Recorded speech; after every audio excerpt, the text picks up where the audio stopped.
তিস্তা নদীর পানির ন্যায্য হিস্সা উত্তরের জনপদ তথা বাংলাদেশের মানুষের প্রাণের দাবি, কিন্তু বারবার ভারতের তিস্তা পানি নিয়ে লুকোচুরি মানুষকে হতাশ করেছে। বিগত আওয়ামী লীগ সরকারও তিস্তার পানি আদায় করতে পারেনি ভারতের কাছ থেকে। এবার তিস্তার পানির ন্যায্য হিস্সা পেতে জোরালো ভূমিকা নিয়ে বিএনপি। এরই মধ্যে দলটির নেতৃত্বে উত্তরাঞ্চলের সাধারণ মানুষদের সঙ্গে নিয়ে তিস্তা পারে ৪৮ ঘন্টার কর্মসূচি পালন করেছে তারা। দুদিনের এই কর্মসূচি ঘিরে উত্তরাঞ্চলের ৫ জেলার ১১টি পয়েন্টে অবস্থান কর্মসূচি পালন করে বিএনপি, যেখানে ভার্চুয়ালি যুক্ত হয়ে বক্তব্য দিয়েছেন বিএনপির ভারপ্রাপ্ত চেয়ারম্যান তারেক রহমান। তিস্তা পারে গিয়ে সরাসরি আন্দোলনে অংশ নিয়েছেন দলটির মহাসচিব সহ ১ ডজন শীর্ষ নেতা।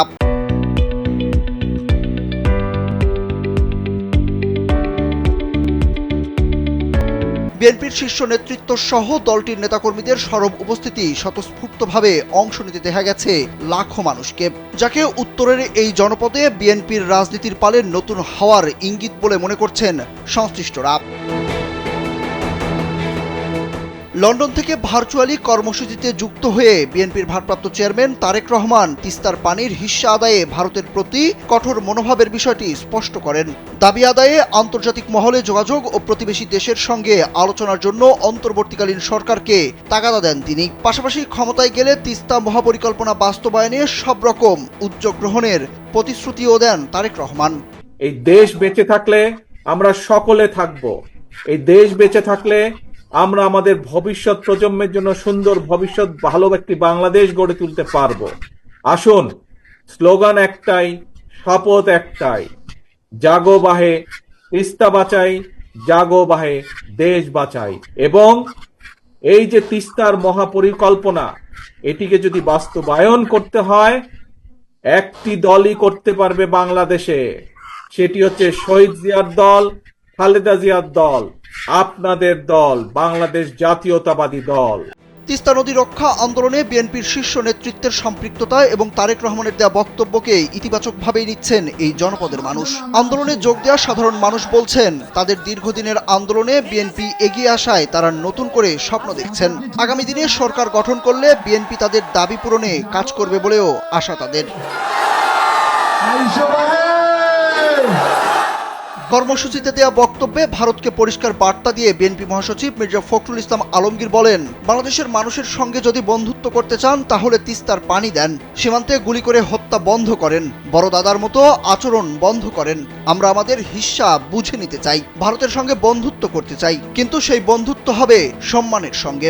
ভারতকে পরিষ্কার করে বলতে চাই, আগেও বলেছি এখনো বলছি, বাংলাদেশের মানুষের সঙ্গে যে বন্ধুত্ব করতে চান তাহলে আগে তিস্তার পানি দেন, সীমান্তে গুলি করে হত্যা বন্ধ করেন, আর আমাদের সঙ্গে বড় দাদা মতন যে আচরণ সেটা বন্ধ করেন।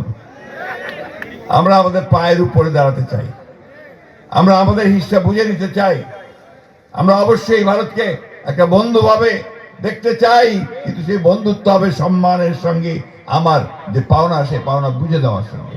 এ বিষয়ে জানতে চাইলে তিস্তা নদী রক্ষা আন্দোলনের প্রধান সমন্বয়কারী ও বিএনপির সাংগঠনিক সম্পাদক আসাদুল হাবিব দুলু বলেন, দীর্ঘদিনের দাবি বাস্তবায়নের এই আন্দোলন কোনো ব্যক্তি, গোষ্ঠী বা রাজনৈতিক দলের নয়। এই নদীর জন্য মানুষ ছিন্নমূল ভিক্ষুকে পরিণত হয়েছে। আন্তর্জাতিক নদী আইন অনুযায়ী যতটুকু পানির ভাগ পাবো ততটুকু যেন দেয়া হয়। ২ কোটি মানুষের জীবন রেখা হলো তিস্তা নদী। এ নদীকে রক্ষা না করে তারা আন্দোলন থেকে সরে যাবে না। এটা তো দলের আন্দোলন নয়, এটা কোনো ব্যক্তির আন্দোলন নয়, এটা কোনো গোষ্ঠীর নয়, এটি কোনো নয়, এটি হচ্ছে সকল মানুষের, আমরা বলছি রংপুরের মানুষের আন্দোলন। সুতরাং আমরা এটা তো বারবারই বলছি, একই কথা বারবারই বলছি যে আমরা চাই না যে বিক্ষিপ্তভাবে জনগণের ট্যাক্সের টাকা অপচয় করা হোক। এর আগে কিছু কিছু কাজ করা হয়েছে, কিন্তু সে কাজটা কাজে লাগেনি। আমরা দাবি উচ্চারণ করেছি মহাপরিকল্পনার মাধ্যমে এই কাজটা সম্পন্ন করা হোক। এর আগেও তিস্তা ইস্যুতে আন্দোলন করেছে বিএনপি। ২০১৪ সালের ২২ এপ্রিল ঢাকা থেকে তিস্তা অভিমুখে লং মার্চ করেছিল দলটি। তবে অন্তর্বর্তীকালীন সরকারের সময় সংস্কার ও নির্বাচন আয়োজন যখন গুরুত্বপূর্ণ আলোচনা, তখন বিএনপির এই কর্মসূচির কয়েকটি কারণ রয়েছে।